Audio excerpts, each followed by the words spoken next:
الحمد لله الذي أنزل على عبده الكتاب ولم يجعل له عوجا وأشهد أن لا إله إلا الله وحده لا شريك له وأشهد أن سيدنا ومولانا محمدا عبده ورسوله أما بعد فأعوذ بالله من الشيطان الرجيم بسم الله الرحمن الرحيم يا أيها الذين آمنوا توبوا إلى الله توبة نصوحا صدق الله مولانا العظيم مولاي صل وسلم دائما أبدا على حبيبك خير الخلق كلهم.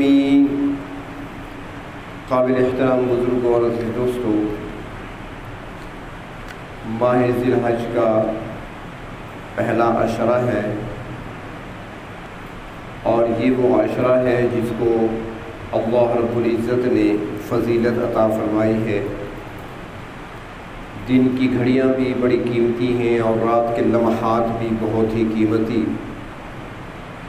عام طور پر ان دنوں کو اہمیت نہیں دی جاتی، حالانکہ حدیث شریف میں تو یہ آتا ہے کہ ان دنوں میں جو عمل کیا جاتا ہے پورے سال کا کوئی دن اور کسی دن کا کوئی عمل اس دن میں کیے ہوئے عمل کا مقابلہ نہیں کر سکتا اجر و ثواب کے لحاظ سے.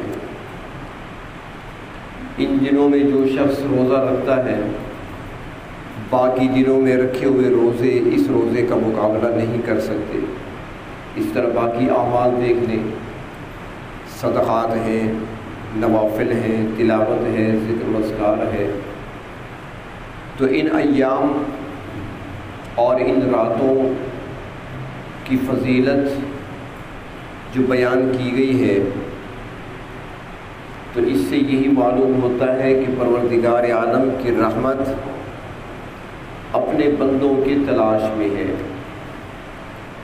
کبھی رمضان کا مہینہ آتا ہے تو کبھی لیلۃ القدر اور کبھی شب برات آتی ہے، کبھی شب جمعہ.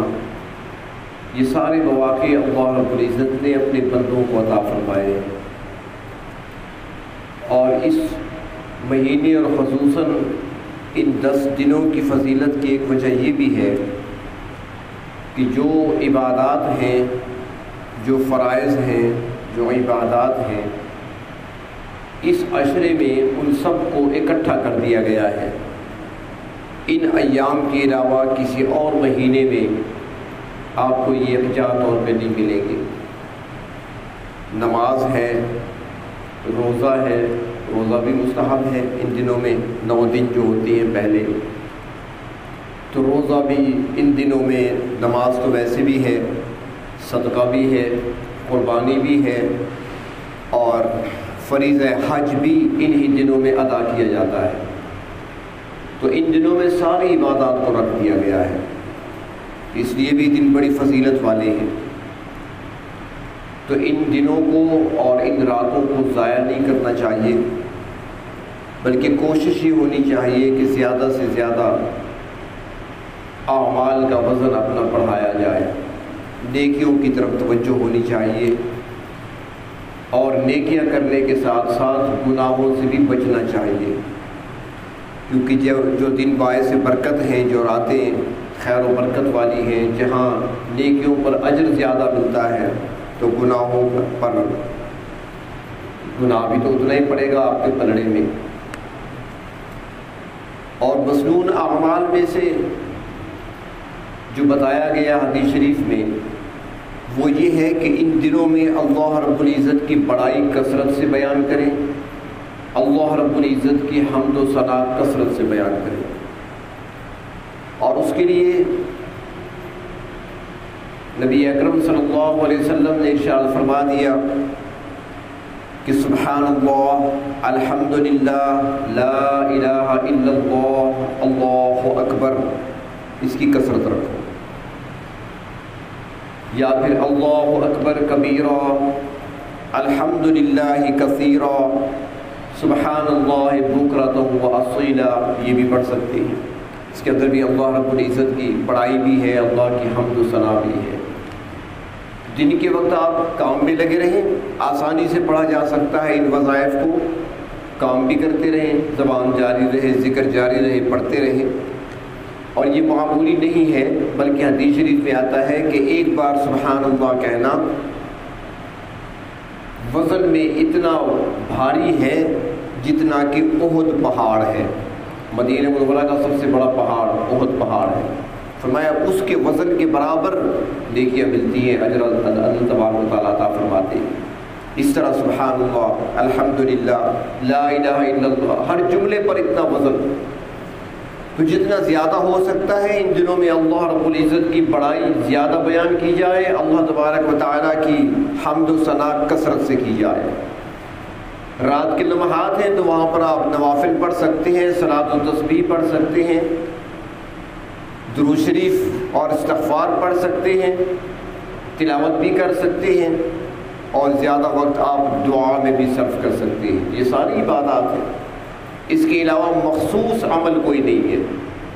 کچھ لوگ لکھ دیتے ہیں کہ اس طریقے سے پڑھ لو تو یہ فائدہ ہوگا، اس طریقے سے پڑھ لو تو یہ فائدہ ہوگا۔ جو اللہ کے محبوب صلی اللہ علیہ وسلم نے بتا دیا اس سے بڑھ کر وظیفہ کس کا ہو سکتا ہے؟ اور دوسری بات یہ ہے کہ یہ موقع، یہ گھڑیاں، یہ لمحات، یہ دن اور یہ راتیں اللہ رب العزت نے جو عطا فرمائی ہیں اس کا ایک خاص مقصد ہے، اور وہ یہ کہ اللہ رب العزت اپنے بندوں کو اپنے قریب کرنا چاہتے ہیں۔ اللہ رب العزت اپنے گناہگار بندوں کا انتظار کر رہے ہیں کہ کب وہ شرمندہ ہوں گے، نادم ہوں گے اور میرے در پہ آئیں گے۔ تو اس لیے ہمیں چاہیے کہ اپنے رب کے سامنے ندامت کے آنسو بہائیں، اپنی سابقہ زندگی پر جو زندگی ہم گزار چکے ہیں، جو لمحات، جو دن، جو راتیں ہم اللہ کی نافرمانی میں گزار چکے، گناہوں میں گزار چکے، اس پر نادم ہو کر رب تعالیٰ کے در پہ آ کر آنسو بہائیں، اللہ رب العزت سے معافی مانگیں اور اپنی خطاؤں کو معاف کرا لیں۔ یہ موقع اللہ رب العزت اپنے بندوں کو اس لیے عطا فرماتے ہیں۔ تو اب جب یہ موقع ہمیں دے دیا گیا، مل گیا ہمیں، تو ہمیں چاہیے کہ اس موقع سے ہم فائدہ اٹھائیں، اس کو ضائع نہ ہونے دیں، تاکہ بعد میں پچھتاوا نہ ہو، اور بعد کا پچھتاوا پھر کسی کام کا نہیں ہے۔ دنیا میں آنسو بہا لینا آسان ہے، دو قطرے بڑے قیمتی ہیں، جب وہ آنکھ سے ٹپکتے ہیں، یا وہ قطرہ آنسو کا ندامت اور شرمندگی کے وقت جو پلکوں کو بھگو دیتا ہے، اس کی بھی اللہ کے ہاں بڑی قدر ہے، بڑی قدر سے دیکھا جاتا ہے۔ لیکن جب دنیا سے ایک بار چلا گیا انسان، وہ چاہے جتنا روتا رہے، اس کے رونے کا وہاں کوئی فائدہ نہیں ہوگا۔ فرمایا کہ روز قیامت کچھ لوگ روئیں گے، اتنا روئیں گے کہ پانی خشک ہو جائے گا، آنکھوں سے خون بہنے لگے گا، خون بھی رک جائے گا، خشک ہو جائے گا، پیپ بہنے لگے گا، لیکن کسی کو ترس نہیں آئے گا۔ یہاں پر دو قطرے بڑے قیمتی ہیں۔ تو یہ گھڑیاں اللہ رب العزت نے جو عطا فرمائی ہیں، ہمیں چاہیے کہ ان سے ہم فائدہ اٹھا لیں، لیکن یقین کے ساتھ۔ آج ہمارا ہر کام بے یقینی سے ہی ہوتا ہے۔ میں اکثر کہا کرتا ہوں کہ ہم نے اپنے پروردگار کو ابھی تک پہچانا نہیں ہے، اپنے رب کو ہم نے پہچانا نہیں ہے۔ ہم دعائیں بھی مانگتے ہیں، پڑھتے بھی ہیں، بیٹھے ہوتے ہیں، کئی گھنٹے وظائف پڑھنے میں گزر جاتے ہیں، پھر بھی کہتا ہے بندہ کہ بس پڑھ تو رہا ہوں، پتہ نہیں میرا کام ہوگا کہ نہیں ہوگا۔ یقین نہیں ہے۔ علماء نے لکھا ہے کہ ایک اللہ کے ولی، اللہ کے نیک بندے، ان کو جب پیاس لگی تو قریب پانی نہیں تھا، وہ پانی کی تلاش میں چلے، آبادی سے باہر ان کو ایک کنواں نظر آیا، دور سے دیکھ لیا کہ کنواں ہے سامنے، تو وہ آئے اور آ کر دیکھا تو وہاں پر نہ رسی ہے نہ ڈول ہے۔ کنویں سے پانی کھینچنے کے لیے رسی اور ڈول چاہیے، وہاں پر نہ ڈول ہے اور نہ ہی رسی ہے، تو پانی کیسے کھینچوں؟ جب پانی میں نیچے سے کھینچ نہیں سکتا تو اپنی پیاس کیسے بجھا سکتا ہوں؟ کچھ دیر وہاں پہ دیکھتے رہے، پھر جا کر ایک درخت کے سائے میں بیٹھ گئے انتظار کرنے لگے کہ شاید بستی سے کوئی آدمی آئے، اس دیہات سے، اس گاؤں سے شاید کوئی بندہ آئے اور آ کر پانی نکالے گا اپنے لیے، تو میں بھی پینے کے لیے پانی وصول کر لوں گا۔ انتظار میں بیٹھی ہیں، کافی دیر گزر گئی، کوئی بھی نہیں آیا۔ لیکن دیکھا ایک بار اچانک کہ ایک جوڑا ہرنوں کا آ رہا ہے، ہرن، جنگلی ہرن جوڑا آ رہا ہے، وہ کنویں کی طرف آ رہا تھا۔ تو یہ اللہ کے ولی بیٹھے بڑے غور سے ان کو دیکھ رہے ہیں اور دل ہی دل میں کہہ رہے ہیں کہ بھئی میں بھی پیاسا بیٹھا ہوں، آیا تو میں بھی پانی لینے کے لیے تھا، لیکن یہاں پر تو نہ رسی ہے نہ ڈول ہے، رسی ڈول ہوتی تو میں پانی نکال دیتا، ان کو بھی پلا دیتا، جانور ہیں، جنگلی جانور ہیں، ان کی پیاس بھی بجھاتا، لیکن ڈول رسی ہے نہیں، اب میں بھی پیاسا بیٹھا ہوں تو یہ آنے والا ہرنوں کا جوڑا بھی ویسے ہی پیاسا واپس چلا جائے گا۔ ابھی وہ یہ سوچ رہے تھے کہ وہ جوڑا آیا، کنویں کے کنارے پر کھڑا ہوا اور ان دونوں ہرنوں نے پانی کی طرف جھانکا، نیچے دیکھا، بس ان کا دیکھنا تھا کہ پانی اوپر آ گیا، کنویں کے کناروں تک آ گیا۔ اس جوڑے نے خوب سیر ہو کر پانی پیا اور اس کے بعد وہ چل دیے۔ اللہ کے ولی بیٹھے تماشا دیکھ رہے ہیں، انہوں نے کہا چلو پانی ہرنوں کے لیے آ گیا، میں تو اشرف المخلوقات ہوں، وہ تو جانور ہیں، انہیں تو اللہ رب العزت نے کن کہہ کر پیدا کیا، اور میں تو وہ ہوں کہ جس کے بارے میں اللہ تعالیٰ فرماتے ہیں کہ انسان کو میں نے اپنے دست قدرت سے بنایا ہے، اشرف المخلوقات تو میں ہوں، اولاد آدم میں سے تو میں ہوں، پانی میرے لیے اوپر نہیں آیا، ان جانوروں کے لیے اوپر آ گیا، چلو آ تو گیا، میں بھی جا کر اپنی پیاس بجھا لوں۔ جب وہاں گئے، کنویں کے قریب پہنچے تو پانی دوبارہ نیچے چلا گیا۔ اب یہ آسمان کی طرف دیکھ کر کہتے ہیں پروردگار وہ ہرن تھے، وہ جانور تھے، اور ان کے لیے پانی اوپر آ گیا، میں تو اشرف المخلوقات ہوں، اللہ میں آپ کا بندہ ہوں، میں سجدہ بھی آپ کو کرتا ہوں، رکوع بھی میرا آپ کے سامنے ہوتا ہے، میری التجائیں بھی آپ کے سامنے ہوتی ہیں، میری درخواستیں بھی آپ کے سامنے ہوتی ہیں، میں آپ کا بندہ ہوں، اور پانی میرے لیے اوپر نہیں آ رہا، ہرنوں کے لیے اوپر آ گیا، وہ کیوں؟ تو ایک غیب سے آواز آتی ہے کہ اے میرے بندے، وہ ہرن آئے تھے میرا آسرا لے کر، پانی پلا دیا، تو آیا تھا ڈول اور رسی کا آسرا لے کر انتظار کرتا رہے، تو رسی اور ڈول کو تلاش کر رہا ہے، انہوں نے تو ڈول اور رسی نہیں مانگی تھی، وہ تو آئے تھے ارادہ لے کر کہ رب ہمیں پلائے گا، انہوں نے آ کر جھانکا، میں نے پلا دیا۔ اگر تم بھی آ جاتے اور میرا سہارا لیتے، رسی ڈول کا ہیلا نہ پکڑتے، تو پانی تیرے لیے بھی اوپر آ جاتا۔ تو آج ہمارا یقین بھی کمزور ہو چکا ہے، ہم پڑھتے بھی ہیں، دعائیں بھی کرتے ہیں، پھر سوچتے ہیں پتہ نہیں قبول بھی ہوتی ہے کہ نہیں ہوتی۔ جب ہم یہ کہہ دیتے ہیں تو وہ دعائیں واپس کر دی جاتی ہیں کہ جب یقین ہی تمہیں نہیں ہے تو پھر آئے کیوں ہو۔ حالانکہ ہم یہ سوچتے نہیں کہ پروردگار عالم ہم پر کتنے مہربان ہیں، وہ ہم پر کتنے شفیق ہیں، ہمارے لیے کتنے کریم ہیں وہ پروردگار۔ ہم سو رہے ہوتے ہیں اور ہمارے لیے کائنات میں کام ہو رہا ہوتا ہے۔ ایک بزرگ گزرے ہیں حضرت ذنون مصری رحمۃ اللہ علیہ، وہ ایک مرتبہ نہر کے کنارے پہ کھڑے تھے، انہوں نے دیکھا کہ ایک بہت بڑا کالے رنگ کا بچھو وہ نہر کے کنارے پہ آ گیا۔ اب یہ دیکھ رہے ہیں بچھو آیا کنارے پر، چند لمحے گزرے تھے، ایک موٹا تازہ مینڈک بھی کنارے پہ آ گیا، تو وہ بچھو مینڈک کی پیٹھ پہ سوار ہو گیا اور مینڈک پانی میں تیرنے لگا۔ اب بچھو اس پر سوار ہے، مینڈک پانی میں تیر رہا ہے، یہ سمجھ گئے کہ واقعہ تو خاص ہے، یہ بھی چل پڑے کہ ہم نے بھی نہر پار کرنی ہے، دیکھنا ہے کہ یہ کہاں جاتے ہیں۔ چنانچہ انہوں نے بھی نہر پار کر لی۔ جب نہر کے اس پار پہنچے تو دیکھا کہ ایک جوان شراب پی ہوئی تھی اس نے، اور بے ہوشی کی عالم میں پڑا تھا، غافل تھا دنیا و ما فیہا سے، پڑا ہوا ہے بے ہوش شراب کے نشے میں۔ بچھو مینڈک کی پیٹھ سے اترا، اس جوان کی طرف چل پڑا۔ ذنون مصری کہتے ہیں کہ میں نے دیکھا کہ کیا یہ بچھو اس جوان کو کاٹنے کے لیے آ رہا ہے ابھی میں یہی سوچ رہا تھا کہ میں نے دیکھا ایک سانپ آ رہا ہے بڑی تیزی سے اور اس جوان کو ڈسنے کے لیے آ رہا ہے۔ جب وہ سانپ قریب پہنچا اس جوان کے، بچھو نے آگے بڑھ کر اس سانپ کو ڈس دیا، اور بچھو اتنا زہریلا تھا کہ اس کے ڈسنے سے ہی سانپ مر گیا۔ سانپ مر گیا، بچھو واپس پلٹا، جب کنارے پہ پہنچا تو مینڈک انتظار میں کھڑا تھا۔ دوبارہ مینڈک کی پیٹھ پہ سوار ہوا اور مینڈک اسے لے کر تیرنے لگا اور اپنے دوسرے کنارے پر پہنچا دیا اس کو۔ ضرور مصری کی آنکھوں میں آنسو آ گئے۔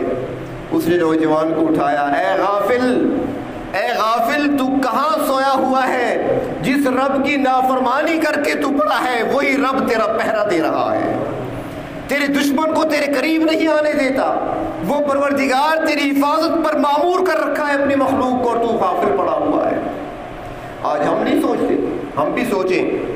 سردیوں کی راتیں ہوتی ہیں، رات کے 10 بجے 10:30 بجے 11 بجے آپ ہیٹر لگا کر اپنے کمرے میں بچوں کے ساتھ بیٹھے ہوتی ہیں، خوشگپیوں میں مصروف ہوتے ہیں، ٹھنڈی ہوائیں باہر چل رہی ہیں، سخت سردی، باہر نکلا نہیں جاتا، اور اس سردی میں کوئی جوان تو ہے نا جو آپ کے لیے ٹھٹرتی ہوئی سردی میں کھیتوں کو پانی لگا کر آپ کے لیے گندم تیار کر رہا ہے۔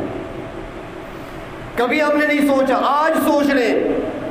ہم رات کو نیند کے مزے لے رہے ہوتے ہیں، بہت تھکے ہوئے ہیں، ہم تھکاوٹ ہو گئی، سو رہے ہوتے ہیں، اور ہمارے لیے پروردگار عالم ملتان سے آم بھیج رہے ہوتے ہیں، پہاڑوں سے ہمارے لیے سیب اور خوبانی آ رہی ہوتی ہے، کسی علاقے سے ہمارے لیے خربوزہ آ رہا ہے، ہم سو رہے ہیں، ہماری روزی کا انتظام پروردگار کر رہے ہیں۔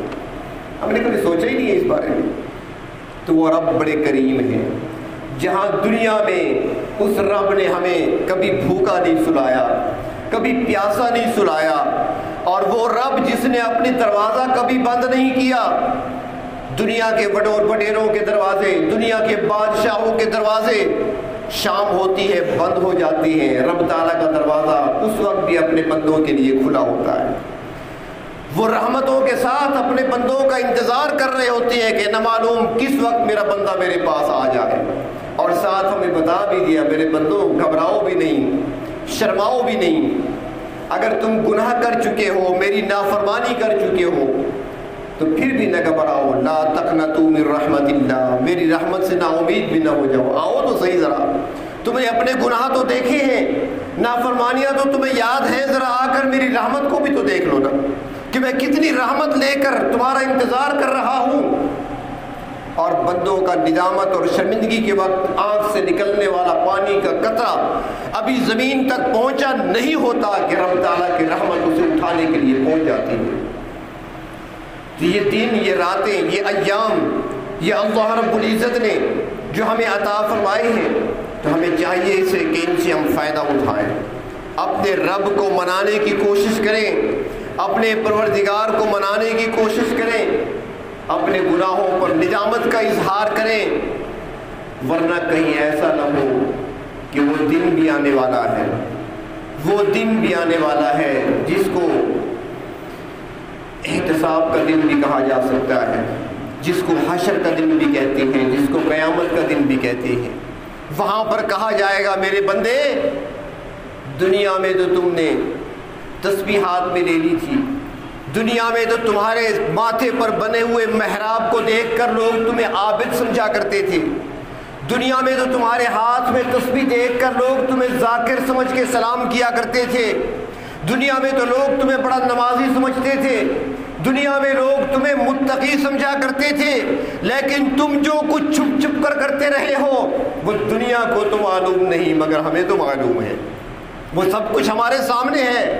وَامْتَازُوا الْيَوْمَ أَيُّهَا الْمُجْرِمُونَ، دنیا میں تو مل جل کر رہے تم، دنیا میں تو مکس ہو کر رہے تم، دنیا میں تو کوئی تمہیں پہچان نہ سکا، تمہارا اندر باہر کیسا وہ تو میں جانتا ہوں، لہٰذا آج میرے نیکوکار بندوں سے الگ ہو جاؤ، آج مجرموں کی صفیں الگ بنے گی، اور جنہوں نے مجھے راضی کیا ہے ان کی صفیں الگ بنے گی۔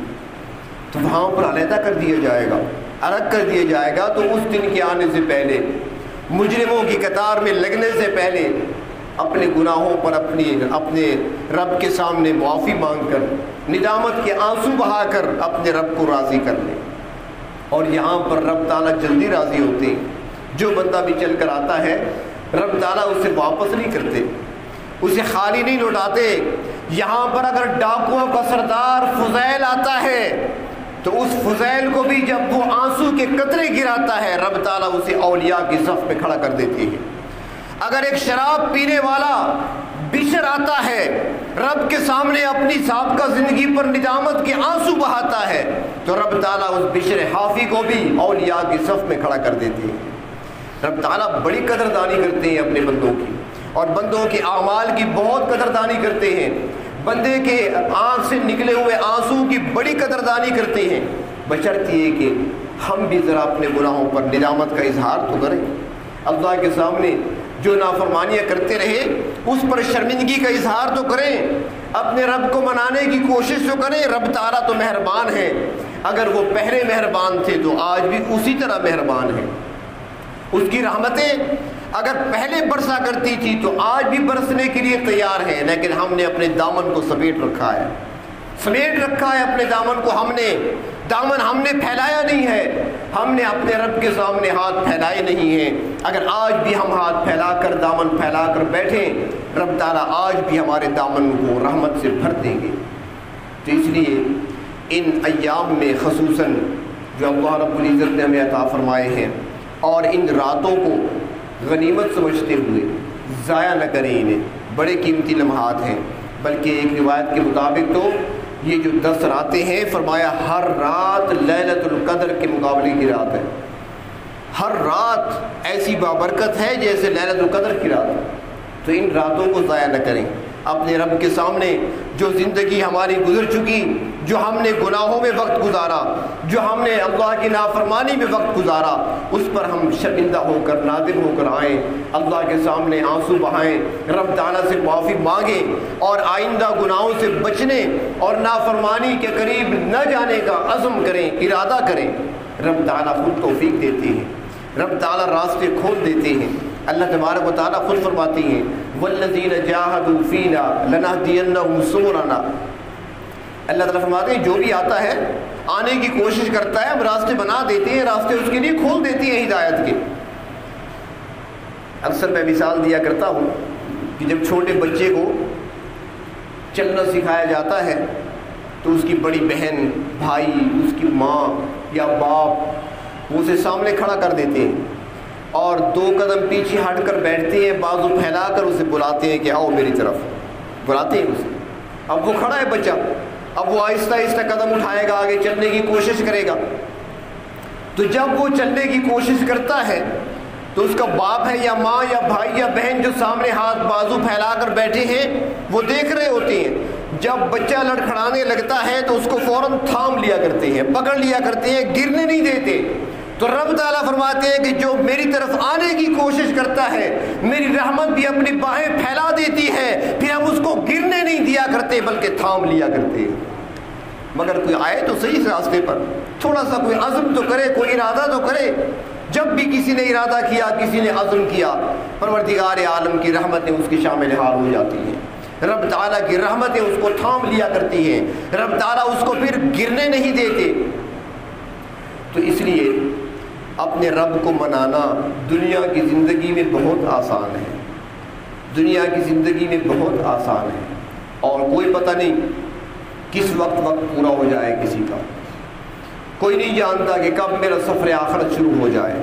تو اس لیے اس وقت کے آنے سے پہلے ہم اپنے رب کو راضی کر لیں. عارضی دنیا, عارضی جگہ ہے. اللہ کے محبوب نے ایک مرتبہ ارشاد فرمایا کہ کن فی الدنیا کأنک غریب او عابر سبیل. دنیا میں ایسے رہو جیسے ایک مسافر ہوتا ہے, راہ چلتا مسافر تھک گیا, گرمی ہے, دھوپ ہے, تو ایک درخت کے سائے میں کچھ دیر کے لیے بیٹھ جاتا ہے, سستانے کے لیے بیٹھتا ہے. جو ہی ذرا گرمی کی تپش کم ہوئی, تھکاوٹ اتری, سفر شروع کر دیا. فرمایا کہ دنیا کی زندگی ایسی ہے جیسے مسافر کچھ دیر کے لیے درخت کے نیچے بیٹھا تھا, اس کے بعد آگے سفر شروع ہو گیا. تو اس طرح ہمارا بھی سفر ہے, جو عالم ارواح سے چلے تھے ہم, پھر عالم بطن میں آئے, عالم بطن سے عالم دنیا میں آئے, پھر آگے عالم برزخ ہے, پھر اس کے بعد عالم حشر ہے, اس کے بعد پھر وہ حقیقی مقام ملے گا جو خوش نصیب ہوں گے ان کو جنت کی صورت میں ملے گا، جو بد نصیب ہوں گے جنہوں نے اللہ کو ناراض کیا دنیا میں تو ان کو پھر سزا کے طور پر جہنم میں ڈالا جائے گا۔ تو اس کے لیے ہم نے اس تھوڑی سی زندگی کے اندر جو اللہ رب العزت نے عطا فرمائی ہے، اسی کے اندر ہم نے کچھ کرنا ہے، کچھ کمانا ہے۔ اگر یہیں پر کچھ کما لیا تو وہی ہمارے آگے کام آئے گا، یہی اعمال ہمارے کام آئیں گے۔ اگر ہم نے اللہ کی نافرمانی میں زندگی گزاری، گناہوں میں گزاری، تو پھر وہ گناہ ہمارے لیے اتنا بڑا اژدہا بن جائیں گے کہ جس سے بچنا ممکن نہیں ہوگا۔ پھر ہم نے تو نیکیوں کو کم کر کے اسے کمزور کر دیا ہے۔ وہ مالک بن دینار رحمۃ اللہ علیہ کا واقعہ آتا ہے کہ انہوں نے توبہ کیسے کی۔ وہ ایک مالدار شخص تھے اور عیاش بھی تھے، ان کے دن رات شراب کے نشے میں گزرتے تھے، گناہوں میں زندگی گزر رہی تھی، کبھی کوئی نیکی کا کام کر لیا، باقی زندگی گناہوں میں گزر رہی ہے۔ تو ایک مرتبہ انہوں نے ایک باندی خریدی، اسی باندی سے اللہ تعالیٰ نے ان کو ایک بچی عطا فرمائی۔ وہ خود کہتے ہیں کہ مجھے بچی سے بہت پیار تھا، چھوٹی سی میری اپنی بچی تھی، مجھے بڑی محبت ہو گئی، تو میں اسے اکثر اٹھاتا تھا، گود میں لیتا، کھیلتا اس کے ساتھ۔ اور 2 سال کی ہوئی جب وہ، تو پھر وہ یہ کرتی کہ جب بھی میں شراب پینے لگتا وہ میرے ہاتھ سے گرا دیتی برتن، وہ میرے کپڑوں پہ گر جاتی۔ لیکن مجھے چونکہ بچی سے محبت زیادہ تھی، اسے کبھی ڈانٹا نہیں تھا، میں نے کوئی سخت جملہ نہیں کہا تھا۔ ابھی چھوٹی تھی، 2 سال کی تھی، تو وہ کہتے ہیں کہ ابھی 2 سال ہی کی تھی کہ اس کا وقت پورا ہو گیا، اللہ رب العزت نے اسے اٹھا لیا، فوت ہو گئی۔ تو وہ کہتے ہیں کہ اس کے بچی کے فوت ہونے کے بعد میں بہت پریشان رہنے لگا، غم زدہ رہنے لگا، غمگین رہنے لگا۔ تو ایک دن میں سویا رات کو، تو میں نے خواب دیکھا۔ فرماتے ہیں کہ میں نے خواب میں دیکھا کہ میدان حشر ہے، قیامت برپا ہو چکی ہے، میں کھڑا ہوں میدان حشر میں، پیچھے کی طرف مڑ کر دیکھتا ہوں تو بہت بڑا اژدہا منہ کھولے ہوئے میرے پیچھے آ رہا ہے مجھے نگلنے کے لیے۔ وہ کہتے ہیں کہ میں نے دوڑ لگا دی، دوڑ پڑا اس سے بچنے کے لیے، میں آگے دوڑ رہا ہوں، وہ میرے پیچھے آ رہا ہے۔ وہ کہتے ہیں کہ جب آگے گیا تو مجھے ایک سفید لباس میں نورانی چہرے والا ایک بوڑھا نظر آ گیا، کمزور سا بندہ۔ میں نے اسے کہا بابا جی خدا کے لیے مجھے اس سے بچاؤ۔ اس نے کہا میں تو نہیں بچا سکتا، میں کمزور ہوں، وہ بڑا طاقتور ہے، میں تو نہیں بچا سکتا تمہیں، آگے چلے جاؤ، وہ سامنے ٹیلا ہے اس پر چڑھ جاؤ، ہو سکتا ہے وہاں تمہاری کوئی مدد ہو سکے۔ وہ کہتے ہیں کہ میں گیا، ٹیلے پر چڑھا، جب ٹیلے پر چڑھا دیکھا تو دوسری طرف آگ جل رہی ہے، آگ دہک رہی ہے جہنم کی۔ قریب تھا کہ میں اس میں گر جاتا کہ ایک آواز آتی ہے کہ مالک پیچھے کی طرف دوڑ لگا، نکل یہاں سے۔ وہ کہتا ہے کہ میں پیچھے کی طرف واپس پلٹا، ٹیلے سے نیچے اترا، وہ سانپ میرے پیچھے۔ آگے پھر وہی سفید لباس میں ملبوس وہ کمزور سا بندہ ملا، میں نے پھر کہا مجھے بچا لو اس سے۔ اس نے کہا میں تیری مدد نہیں کر سکتا، میں بہت کمزور ہوں، ہاں وہ سامنے ایک اور ٹیلا نظر آ رہا ہے اس پہ چڑھ جاؤ۔ وہ کہتے ہیں میں دوڑتا ہوا جب اس ٹیلے کے قریب پہنچا تو وہاں دیکھا کہ وہاں پر تو ٹیلے کے اوپر خوبصورت مکان بنا ہوا ہے، یاقوت کے دروازوں والا مکان، یاقوت کی کھڑکیوں والا مکان، اوپر ریشمی پردے پڑے ہوئے، خوشبوئیں مہک رہی ہیں۔